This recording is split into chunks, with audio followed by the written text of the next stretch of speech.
कराची के इलाके लांडी से पाक फौज के एक मेजर को उनके 3 साथियों समेत अगवा कर लिया गया। जी हां, पाक फौज के एक हाजिर सर्विस अफसर को। मुल्जिमान उन्हें एक इमारत में ले गए, मारा पीटा, बिजली के झटके दिए। ये वो वाकया था जिसके असरात कराची पर कई साल तक नजर आए। और क्या आपको पता है इस हाई प्रोफाइल वारदात की एफआईआर किसके खिलाफ कटी? एमक्यूएम और अल्ताफ हुसैन के खिलाफ। मैं बात कर रहा हूं उस वाकये की जिसके बारे में कहा जाता है कि ये कराची 1992 ऑपरेशन की बुनियाद बना।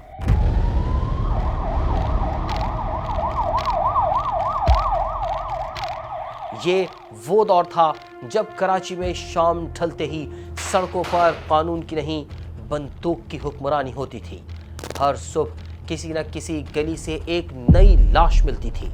एक दिन में दर्जन से ज्यादा लाशें गिरना तो कोई बड़ी बात ही नहीं थी। इस वाक़े के बाद मेजर कलीम तो पुलिस के आने पर बच गए, मगर एमक्यूएम पहले वाली एमक्यूएम ना रही। लेकिन क्या वाकई मेजर कलीम को अगवा किया गया था या फिर कहानी कुछ और थी? अगर अगवा किया गया था तो ये जुर्रत किसने की? क्या वाकई ये एमक्यूएम के लड़के थे? और फिर बाद में इस केस से जुड़े 2 अहम किरदारों के साथ क्या हुआ? ये सिर्फ एक क्राइम स्टोरी नहीं बल्कि एक ऐसी दास्तान है जिसने कराची की तकदीर को बदल कर रख दिया।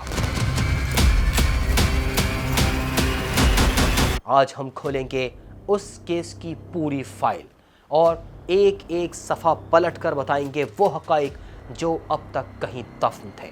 लेकिन इससे पहले अगर आपने अभी तक हमारा चैनल सब्सक्राइब नहीं किया तो जल्दी से इसे सब्सक्राइब कर लें, और वीडियो पसंद आए तो इसे लाइक और शेयर भी ज़रूर कीजिएगा।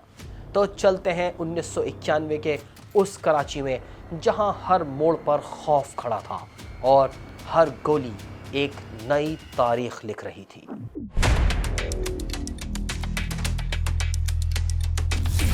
7 जुलाई 2009 लांडी नंबर 4 के इलाके जमानाबाद में कोल्ड ड्रिंक की दुकान पर कुछ लोग बैठे थे।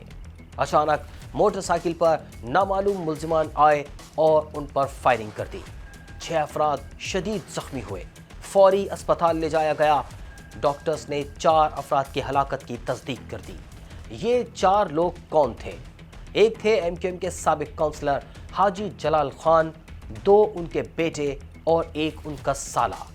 अब ये हाजी जलाल कौन थे ये भी सुनिए। हाजी जलाल एमक्यूएम के रहनुमा थे जो 1987 में लांडी नंबर 4 के काउंसलर मुंतखब हुए थे। उन्हें उनकी मौत से 3 साल पहले एमक्यूएम से निकाल दिया गया था, लेकिन उनकी पहचान सिर्फ यही नहीं थी, वो मेजर कलीम अगवा केस के अहम मुल्जिम भी थे। 7 दिसंबर 2020 को सुरजानी टाउन से तशद्दुद ज़दा एक लाश मिली। ये लियाकताबाद के एमक्यूएम कारकुन शाहिद कलीम की लाश थी। वो 4 साल से लापता था। घर वालों के मुताबिक वो मोबाइल रिपेयरिंग का काम करता था। 9 दिसंबर 2016 को वो घर में था कि उसे एक फ़ोन कॉल आई। वो बाहर निकला और फिर कभी लौट कर ना आया। शाहिद भी मेजर कलीम केस में नामजद था।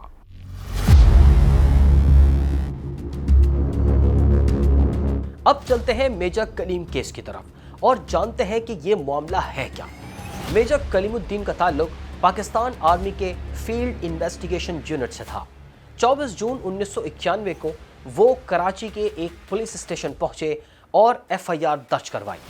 एफआईआर के मुताबिक उन्होंने बताया कि 4 दिन पहले यानी 20 जून की रात तकरीबन 9:20 पर वो अपने 3 मातहतों के साथ लांडी में गश्त पर थे कि अचानक 15 से 20 मुसल्लह अफराद ने उनकी जीप को घेर लिया। उन्होंने इन मुसल्लह अफराद को अपनी शनाख्त करवाई, बताया कि उनका ताल्लुक पाक फौज से है। इसके बावजूद उन्हें ज़बरदस्ती गाड़ी से उतारा गया, तशद्दुद किया गया और फिर मुल्जिमान उन्हें वाइट हाउस नामी एक इमारत में ले गए, जहां बदतरीन टॉर्चर किया गया, बिजली के झटके तक दिए गए। इसी दौरान वहां पुलिस पहुंच गई, जिसने उन्हें वहां से निकाला। इस वाकये में एमक्यूएम के 19 रहनुमाओं को नामजद किया गया। इनमें बड़े नाम एमक्यूएम के बानी अल्ताफ हुसैन, डॉक्टर इमरान फारूक, सलीम शहजाद, मोहम्मद अशफाक चीफ, सफदर बाकरी, जावेद काज़मी और हाजी जलाल खान के थे। इन मुल्जिमान पर वारदात की प्लानिंग और इसमें इन्वॉल्व होने के इल्ज़ामात आयद किए गए। एमक्यूएम ने इन इल्ज़ामात से इनकार किया और इसे सियासी बुनियादों पर कायम मुकदमा करार दिया। कहानी में ट्विस्ट उस वक्त आया जब एमक्यूएम के ज़राए की जानिब से दो बिल्कुल अलग अलग दावे सामने आए। सहाफ़ी नुसरत अमीन ने एक कॉलम में एमक्यूएम के सियासी ज़राए के हवाले से लिखा कि मेजर कलीम और उनके साथियों को एमक्यूएम हकीकी के मोर्चों से उठा कर लाया गया था। उस वक्त वो सादा कपड़ों में थे और सलीम शहजाद के हुक्म पर उन्हें छोड़ा गया। दूसरी तरफ एमक्यूएम के दीगर ज़राए ने कुछ और कहानी सुनाई। उनका कहना था कि उस रोज़ सिक्योरिटी एहलकारों की एक गाड़ी गश्त पर थी। इलाके के लोगों को तशवीश हुई तो उन्होंने गाड़ी को रोका और गश्त की वजह पूछी, जिस पर गाड़ी में सवार मेजर कलीमुद्दीन ने अवाम को फौरी तौर पर मुंतशिर होने का कहा और ख़बरदार किया कि अगर वो मुंतशिर ना हुए तो उन्हें गिरफ्तार कर लिया जाएगा। इस पर इलाके के लोगों और सिक्योरिटी एहलकारों के दरमियान पहले तू मैं हुई और फिर बाद धक्कम पेल तक पहुंच गई। मामला उस वक्त खत्म हुआ जब इलाके के कुछ मुअज़्ज़िज़ लोग आगे आए और बीच बचाव करवा के मामला रफा दफा करवाया और यूं मेजर कलीम अपने साथियों समेत वहां से चले गए। ये उस वक्त एमक्यूएम का मौक़िफ़ था, मगर एफआईआर बताती है कि कारकुनान ने ड्यूटी पर मौजूद अफसर पर बदतरीन तशद्दुद किया। बहरहाल इस वाक़े की हकीकत कुछ भी हो, लेकिन जो एफआईआर कटी उसके तहत एमक्यूएम रहनुमाओं के खिलाफ कार्रवाई शुरू कर दी गई। केस अदालत तक पहुंचा और मार्च 1993 में खुसूसी अदालत में उसकी हियरिंग शुरू हुई। 3 अफराद कोर्ट में पेश हुए, एमक्यूएम के हाजी जलाल खान, अशफाक चीफ और जावेद काज़मी।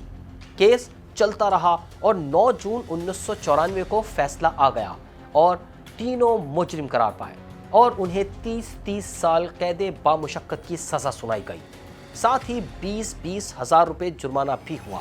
ये वही हाजी जलाल खान थे जिनका जिक्र हमने अभी कुछ देर पहले किया था, जिन्हें उनके 2 बेटों और साले समेत गोली मार दी गई थी। इस केस में एमक्यूएम के बानी अल्ताफ हुसैन समेत दीगर तमाम मुल्ज़िमान को इश्तिहारी करार दिया गया और उनकी अदम मौजूदगी में हर एक को 27 साल कैद और 30 हज़ार रुपये जुर्माने की सज़ा दी गई। लेकिन केस यहाँ ख़त्म नहीं हुआ। अल्ताफ हुसैन समेत सज़ा पाने वालों ने ट्रायल कोर्ट के खिलाफ सिंध हाई कोर्ट में अपील कर दी। 3 फरवरी 1998 को सिंध हाई कोर्ट के 2 रुकनी बेंच ने अपील की समाअत शुरू की। 6 फरवरी 1998 को सिंध हाई कोर्ट ने फैसला सुनाते हुए अल्ताफ हुसैन समेत तमाम 19 मुल्ज़िमान को बरी कर दिया। फैसले में कहा गया कि ऐसा कोई मजबूत कानूनी सबूत पेश नहीं किया गया जिसकी बुनियाद पर सज़ा को बरकरार रखा जा सके। ये भी कहा गया कि शिकायत करने वाले के बयान में कई तज़ादात मौजूद थे, जबकि ऐनी शाहिदीन की गवाही भी अदालत का एतमाद हासिल करने में नाकाम रही। इसी तरह अदालत के मुताबिक अगर पुलिस ने वाकई मेजर कलीम और उनके साथियों को बाजियाब करवा लिया था तो फिर मौके पर मौजूद मुबैना हमला आवरों को गिरफ्तार क्यों नहीं किया गया। इन तमाम वजूहात की बुनियाद पर सिंध हाई कोर्ट ने तमाम मुल्ज़िमान को बरी कर दिया, जबकि जो 3 अफराद उस वक्त सज़ा काट रहे थे उनकी फौरी रिहाई का हुक्म भी जारी कर दिया। लेकिन केस यहाँ भी ख़त्म नहीं हुआ। सिंध हुकूमत ने हाई कोर्ट के फैसले के खिलाफ 20 फरवरी 1998 को सुप्रीम कोर्ट में अपील कर दी। यहाँ एक दिलचस्प बात हुई। सिंध हुकूमत ने जिन मुल्ज़िमान की सज़ा बरकरार रखने की दरख्वास्त की उसमें अल्ताफ हुसैन का नाम शामिल नहीं था। इससे ये तासुर पैदा हुआ कि सूबाई हुकूमत के नज़दीक अल्ताफ हुसैन की रिहाई का फैसला दुरुस्त है, लेकिन बाकी मुल्ज़िमान को सज़ा मिलनी चाहिए। यूरोपियन इंफॉर्मेशन पोर्टल ECOI.net पर शाया होने वाली रिपोर्ट के मुताबिक अल्ताफ हुसैन ने सिर्फ अपनी रिहाई के फैसले पर शदीद रद्द-ए-अमल जाहिर किया। उनका कहना था कि सूबाई हुकूमत जानबूझकर उनका नाम इस लिस्ट से निकाल रही है ताकि उनके और उनके साथियों के दरमियान बदएतमादी पैदा हो और वो ये समझें कि शायद उन्होंने हुकूमत से अपने लिए कोई खुफिया डील कर ली है। 12 मई 1998 को अल्ताफ हुसैन के वकील सुप्रीम कोर्ट पहुंच गए। दरख्वास्त जमा करवाई कि अगर अल्ताफ हुसैन के साथियों के खिलाफ मुकदमा चलाया जा रहा है तो वो भी उनके साथ मुकदमे का सामना करने के लिए तैयार हैं, उन्हें भी इस कार्रवाई का हिस्सा बनाया जाए। बहरहाल परवेज मुशर्रफ के दौर में भी ये केस चलता रहा, वक्त गुजरता रहा और फिर अचानक 13 अगस्त 2007 को सिंध हुकूमत ने हैरत अंगेज तौर पर मुल्जिमान की रिहाई के खिलाफ अपनी दरख्वास्त वापस ले ली। दरख्वास्त वापस लेते ही मेजर कलीम केस में MQM के 19 रहनुमाओं और कारकुनों के खिलाफ तमाम कानूनी कार्रवाई खत्म हो गई। सिंध हाई कोर्ट का मुल्जिमान की रिहाई का फैसला बरकरार रहा। इसी केस में एक और दरख्वास्त भी सुप्रीम कोर्ट में थी, जो खुद मेजर कलीमुद्दीन ने सिंध हाई कोर्ट के 1998 के फैसले के खिलाफ दायर की थी। उस दरख्वास्त में MQM के कायद को भी फरीक बनाया गया था, लेकिन ना मेजर कलीम और ना ही उनके वकील अदालत में पेश हुए। इसलिए सुप्रीम कोर्ट ने यह दरख्वास्त अदम पैरवी यानी नॉन प्रोसिक्यूशन पर डिसमिस कर दी। अदालत से तो MQM रहनुमाओं को रिहाई मिल गई, मगर मेजर कलीम के मुबैना अगवा के अगले साल 1992 में कराची में ऑपरेशन शुरू हुआ, जिसका नाम ऑपरेशन ब्लू फॉक्स था, लेकिन ये ऑपरेशन क्लीन अप के नाम से ज्यादा मशहूर हुआ। इस ऑपरेशन से मुतालिक आप मुकम्मल तफसीलात हमारी इस वीडियो में देख सकते हैं। ये वो ऑपरेशन था जो नवाज शरीफ की हुकूमत में शुरू हुआ और जिसे बेनज़ीर भुट्टो ने अपने वजीर दाखिला नसीरुल्लाह बाबर के जरिए 16 अगस्त 1994 तक जारी रखा। नवाज हुकूमत ने इस ऑपरेशन के लिए कौमी असम्बली से बाकायदा एक करारदाद मंजूर करवाई थी और कहा गया था कि इस एक्शन का मकसद 72 बड़े जराइम पेशा अनासर को पकड़ना है, जिन्हें बिग फिश कहा जाता था। बाद में MQM ने शिकवा किया कि असल में ये ऑपरेशन उसके खिलाफ था। बहरहाल मेजर कलीम अगवा केस की हकीकत क्या थी और उस केस से जुड़े हाजी जलाल और शाहिद कलीम को बाद में क्यों कत्ल कर दिया गया, इस पर आज तक पर्दा पड़ा हुआ है। अगर आप इस बारे में कुछ जानते हैं तो कमेंट में हमें ज़रूर बताइएगा।